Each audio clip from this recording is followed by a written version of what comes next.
¿Qué tal, amigos de Puntos y Comas? Nos da muchísimo gusto que nos acompañen en este segmento de información útil para ir viendo el acomodo que sucede en el país, en el ámbito político, en las instituciones, en el Congreso, en la Cámara de Diputados y de Senadores y todos los preparativos para el cambio de gobierno rumbo después de los comicios del domingo 2 de junio del 2024. Muchos asuntos están caminando, pero también sabe usted que las propuestas, las iniciativas de reforma constitucional que el presidente entregó a la Cámara de Diputados el 5 de febrero pasado, pues están caminando en comisiones. Es muy probable que la mayoría de ellas o todas las 20 sean dictaminadas para que queden dispuestas para que la nueva legislatura que entre el 1 de septiembre, usted sabe que se renuevan las cámaras de diputados y senadores el 1 de septiembre, pudieran ser en su momento atendidas por el Pleno y como se presume que Morena tendrá la mayoría calificada en las dos cámaras, es muy probable que estas iniciativas de reforma constitucional prosperen. Una que sin duda va a causar mucha controversia, pero que será importante en el momento en que se cristalice porque marcaría un cambio incluso histórico con respecto a la integración de las dos cámaras, la Cámara de Senadores y Diputados, es la iniciativa del presidente para reducir el número de legisladores que hay en el Congreso de la Unión. Uno de los temas medulares de la iniciativa de reforma política que el presidente Andrés Manuel López Obrador envió a la Cámara de Diputados el pasado 5 de febrero y que podría aprobarse en septiembre próximo es la reducción de la Cámara de Diputados de 500 a 300 legisladores, y en la de senadores habría una reducción similar de 128 senadores que actualmente hay a solo 64 senadores. Y fíjese usted lo que significaría la desaparición de la figura de los legisladores de representación proporcional, es decir, ya no habría representación proporcional en ninguna de las dos cámaras del Congreso de la Unión de aprobarse la iniciativa de reformas que envió el presidente López Obrador. Esto, de entrada, también se traduciría en una reducción de por lo menos o casi el 50% en el presupuesto que año con año se asigna al Congreso de la Unión, que nada más en lo que transcurre del 2024, el Congreso de la Unión, las dos cámaras, la de diputados y la de senadores, van a tener un costo de 16,760 millones de pesos con cargo a los contribuyentes. Se argumenta en la iniciativa presidencial lo siguiente: la crisis de representación política es una de las principales características de las llamadas democracias contemporáneas. En México, desde hace décadas, se cuestiona la legitimidad de las personas legisladoras en general, pero marcadamente la legitimidad de los diputados y de los senadores plurinominales. Eso dice la iniciativa que envió el presidente. Y vamos a ver la diapositiva número 3 por una razón muy importante, para que usted vea con toda claridad cómo está integrada en este momento la Cámara de Diputados. ¿Cómo está la Cámara de Diputados que concluye su periodo el último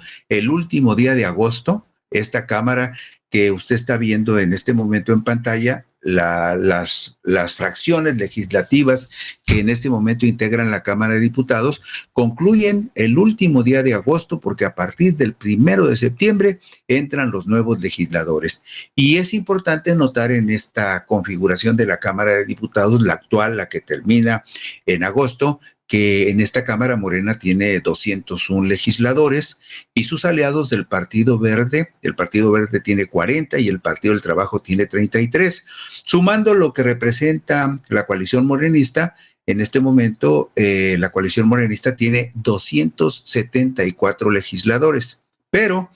de acuerdo con los resultados de los comicios del pasado domingo 2 de junio del 2024, lo más probable es que cuando se distribuyan los diputados plurinominales, lo que podría ocurrir por allá del 23 de agosto próximo, cuando eso suceda, Morena y sus aliados van a rebasar con facilidad la cifra mágica de 334 legisladores, que son los que se necesitan para tener la mayoría calificada en la Cámara de Diputados y poder aprobar y llevar adelante las reformas constitucionales que el presidente propone en las 20 iniciativas que ya fueron entregadas en la Cámara de Diputados. Pero también es importante que veamos cómo está la configuración en este momento y cómo va a cerrar la Cámara de Diputados que termina el último día de agosto. Si nos vamos a la diapositiva número 4, vemos ahí que en el Senado de la República, en este momento Morena tiene 57 senadores, en tanto que el Partido Verde tiene 8, el grupo parlamentario del Partido del Trabajo son 6 y el Partido Encuentro Social, que llegó como aliado de Morena en esta elección, en las elecciones del 1 de julio del 2018, en conjunto, estos 4 partidos, Morena, Partido Verde, Partido del Trabajo y Encuentro Social, suman 75 legisladores, cuando lo que se necesita en la Cámara de Senadores para tener la mayoría calificada son 86 legisladores. De acuerdo con la proyección que se puede hacer en este momento, usted sabe que entre senadores de mayoría relativa y de primera minoría, Morena tiene ya en este momento prácticamente amarrados 65 senadores, y nada más habría que esperar en el mes de agosto, por ahí del día 23, que el Instituto Nacional Electoral asigne los 32 senadores de la lista nacional que faltan y con suerte, si los porcentajes se combinan, porque mire, el porcentaje de Morena subió, también subió en esta elección el porcentaje del Partido Verde y también el del Partido de Trabajo. En la elección pasada de hace 6 años, Morena tuvo 13 senadores de representación proporcional.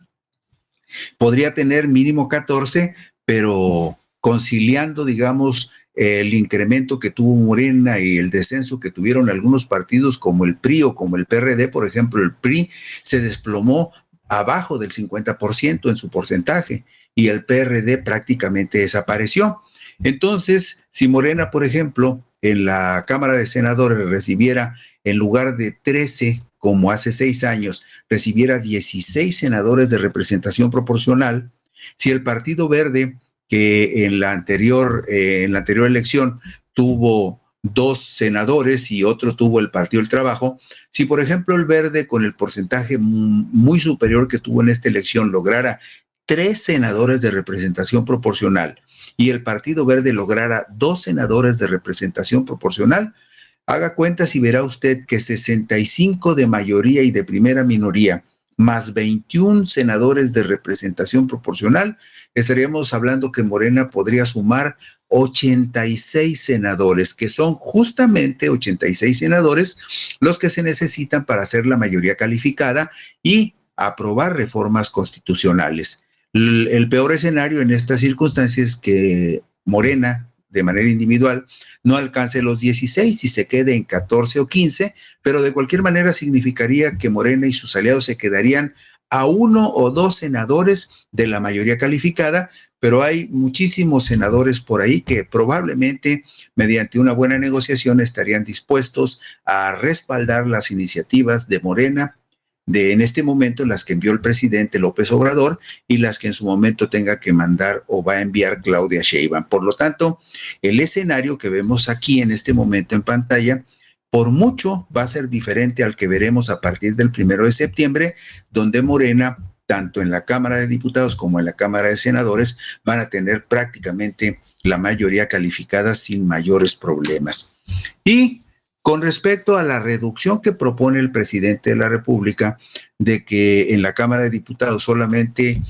queden 300 diputados que se obtengan por mayoría relativa y que desaparezcan los 200 de representación proporcional y que en la Cámara de Senadores solamente se elijan 2 senadores de mayoría por cada entidad federativa y desaparezca la figura del senador de primera minoría y la lista de senadores de la lista nacional, que son 32 candidatos que entran como plurinominales. Si eso sucediera, podemos ver la diapositiva número 5 y darnos cuenta de cómo se ha ido incrementando el presupuesto del Poder Legislativo. Vea usted nada más, en el año 2000 el Poder Legislativo le costaba a los contribuyentes 3,790 millones de pesos, por dar solamente números cerrados, pero usted ve ahí las cantidades completas. Pero digamos que en el 2000 el Poder Legislativo costaba 3,790 millones de pesos, de los cuales la Cámara de Senadores se llevaba 1,166 millones y la Cámara de Diputados 2,624 millones. Y ahí vemos en cascada cómo fue cambiando el presupuesto en 2006, 2012, 2018 y en este momento, de los 3,790 millones que costaba el Poder Legislativo en 2020, en este momento el Poder Legislativo le cuesta a los mexicanos 16,760 millones de pesos. Es decir, un incremento del 342% con respecto al año 2000. Y con respecto a la Cámara de Senadores, de 1,166 en el 2000, en este momento le cuesta a los contribuyentes 4,955 millones, un aumento del 324%, en tanto que la Cámara de Diputados, que en el 2000 costaba 2,624 millones, en este momento ya está en un presupuesto de 8,982 millones, casi 9,000 millones de pesos, con un aumento porcentual del 242%. Si usted observa esto y analiza lo que en general los ciudadanos comunes piensan de los diputados y los senadores, se va a dar cuenta de que este gasto no está razonablemente justificado en razón de la utilidad que el Poder Legislativo le ofrece a los mexicanos. ¿Y cuántos diputados y senadores quedarían en el Congreso de la Unión y cómo se daría este proceso? Si vemos la diapositiva 6, vemos concretamente cuáles son las propuestas de reformas constitucionales que mandó el presidente. ¿Cuáles artículos se modificarían? De entrada,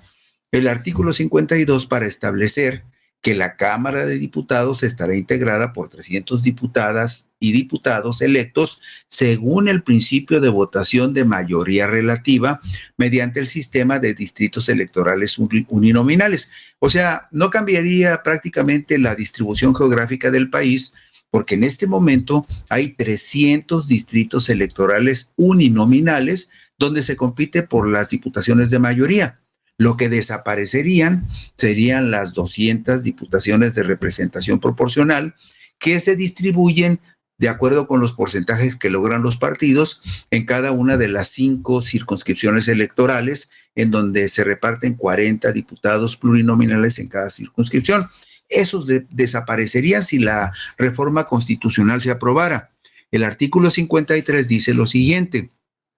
la demarcación territorial de los 300 distritos electorales uninominales será la que resulte de dividir la población total del país entre los distritos señalados. Es decir, los 126 millones de habitantes que registra el Censo de Población del INEGI, que es la cantidad oficial que se toma como referencia, el censo del 2020, con base en ese censo, se tendría que hacer la división de los 300 distritos electorales de mayoría relativa en el país y son los que se quedarían para la siguiente elección. En tanto que la reforma al artículo 56 de la Constitución propone que el Senado de la República se integre por 64 senadoras y senadores, de los cuales en cada estado y en la Ciudad de México solamente se elegirían 2 senadores de mayoría relativa, que serían los senadores que representarían a cada una de las entidades federativas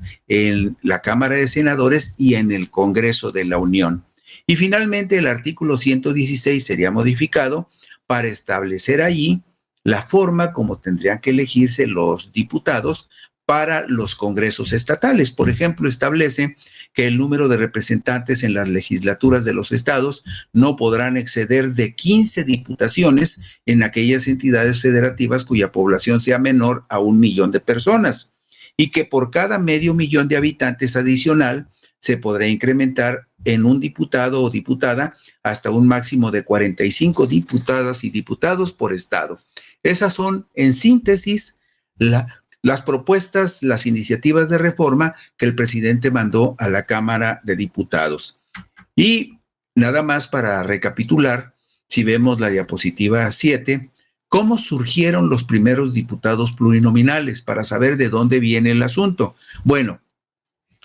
ante la presión de importantes movimientos sociales como el del magisterio entre 1956 y 58, el de los ferrocarrileros entre el 58 y el 59, el movimiento de los médicos por reivindicaciones laborales y salariales en 1964 y el impacto social que tuvo en toda Latinoamérica el triunfo de la Revolución Cubana, consumada en su fase armada con el derrocamiento de Fulgencio Batista el 1 de enero de 1959, con ese cóctel de presión sobre el gobierno entonces autoritario del PRI, el gobierno de Adolfo López Mateos se vio presionado para impulsar reformas electorales que permitieran ampliar la participación de la oposición. En esas décadas de los años 50 y 60 era prácticamente una hazaña ganarle una diputación federal al Partido Revolucionario Institucional. La reforma al artículo 54 constitucional, publicada en el Diario Oficial de la Federación el sábado 22 de junio del 63,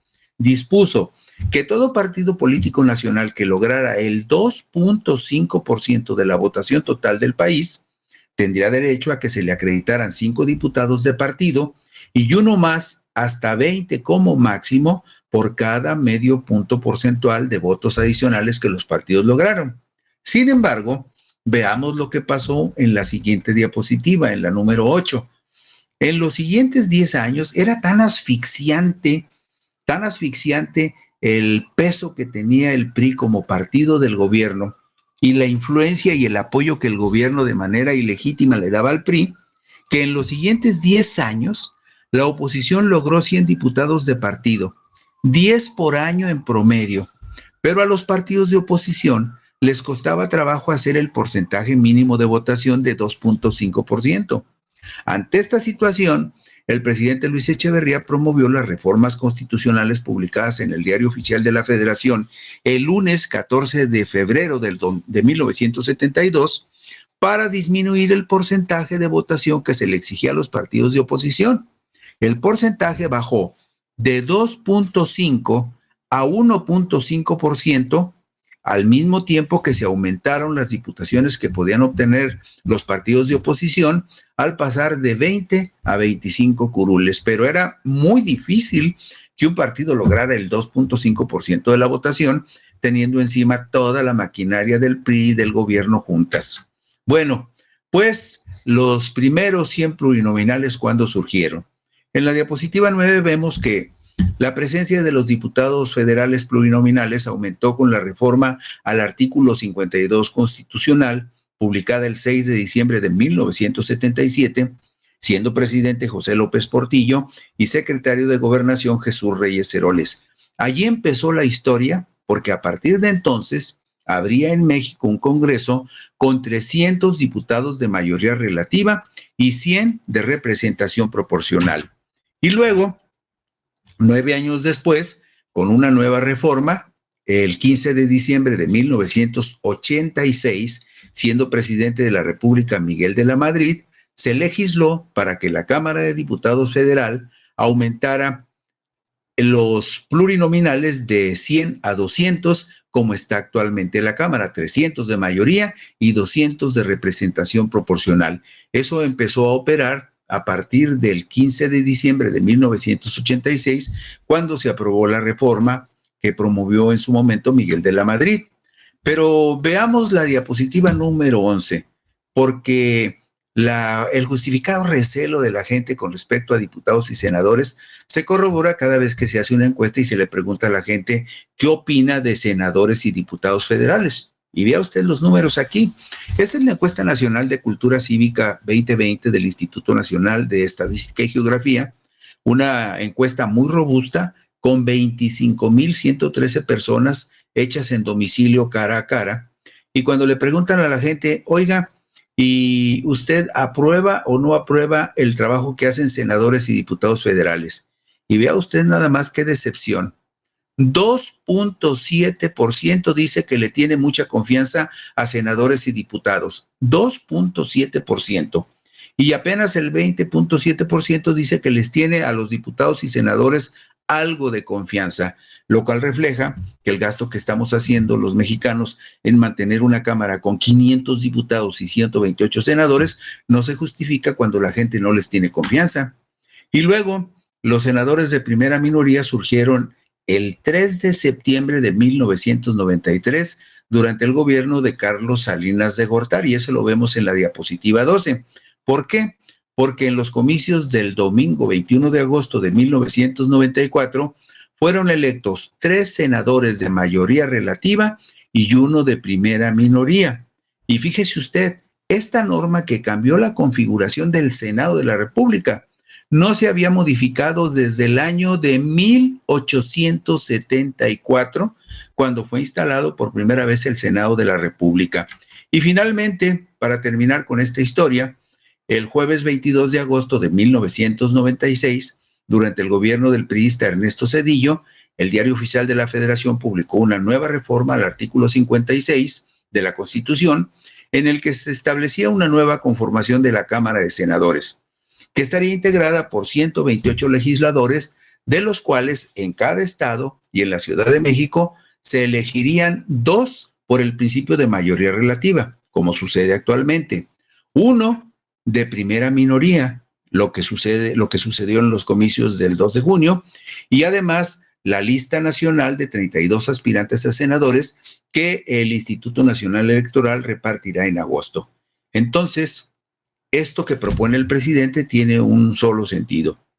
que terminemos con la carga de los plurinominales, que son muy poco útiles para la sociedad y para la democracia, y que se reduzca la Cámara de Diputados solo a 300 en lugar de 500 legisladores, y en el Senado reducir a la mitad los 128 senadores que actualmente